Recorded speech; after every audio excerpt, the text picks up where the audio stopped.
All right, I got one more little creative thinking out of the box sort of thing for you guys here.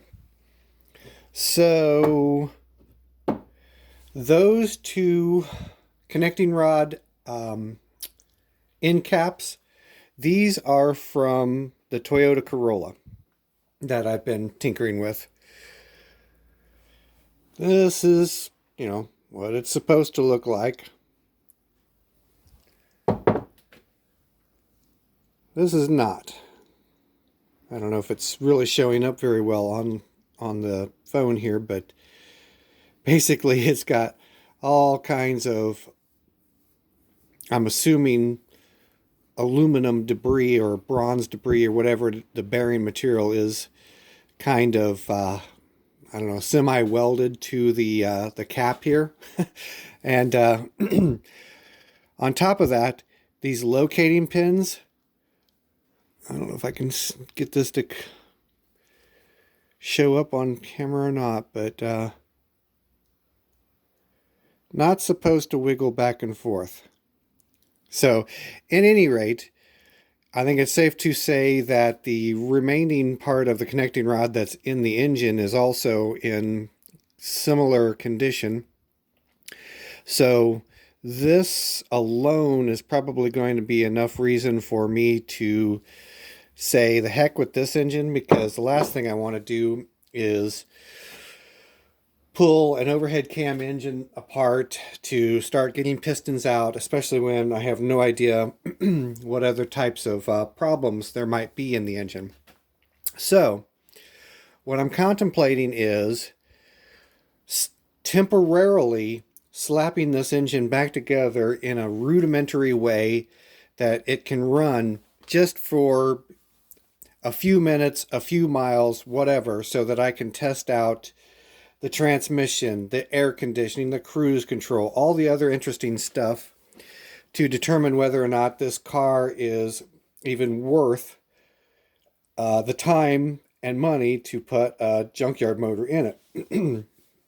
So I hate the idea of ruining a perfectly good engine just to get some replacement bearings, excuse me, to test drive this, or to test this theory out.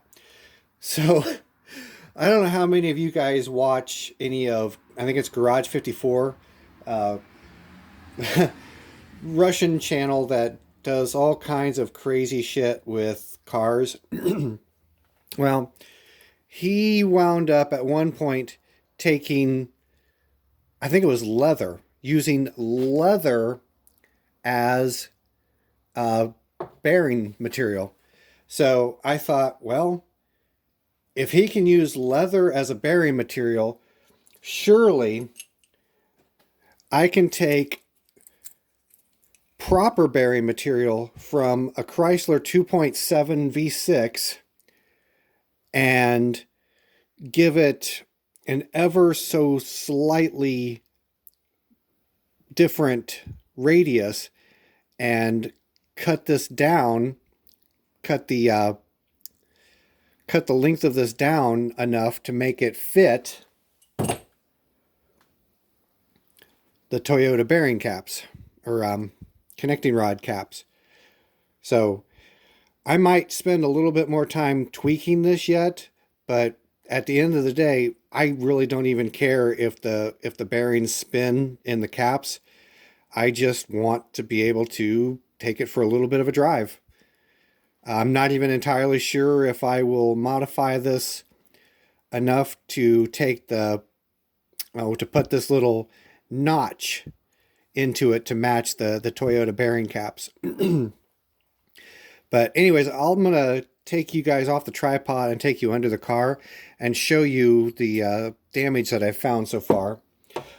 This is actually the bearing from the number 2 connecting rod, and you can see, well, I'm assuming you can see, it's kind of scored up a little bit here, but the crankshaft, the bearing journal itself on the crankshaft looks pretty decent on the number 2. So I mean, we'll see. In a perfect world, if I could just snap my fingers and swap this out for another connecting rod, I'd be totally down with that, but that's not the case in the real world on an overhead cam engine. So it is what it is. I'm not going to complain. It was a $200 car. I just want to see if it's worth putting another $200 into it.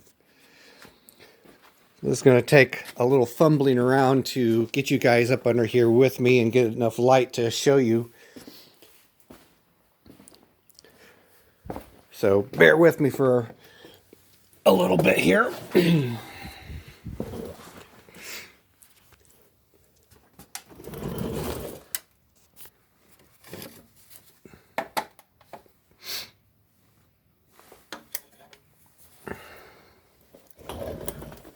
Okay. So right here, I think that flashlight kind of makes it worse. Right there in the center of the screen, you are looking at the connecting rod journal for the number 1 cylinder. And I think it's showing up on camera here. This is the remains of the bearing. So, anyway, I'm going to try and get the rest of this material pried off of here and maybe try to clean up the rod journal just a little bit. Hit it with a stone or something simple, just so that I can run this engine for a little while and see how everything checks out. But see how nice and shiny the number 2 cylinder is? So it's, I mean, for a $200 car, I'm not complaining by any stretch of the imagination. I just want to determine if this is going to the scrapyard or if it's getting a different engine.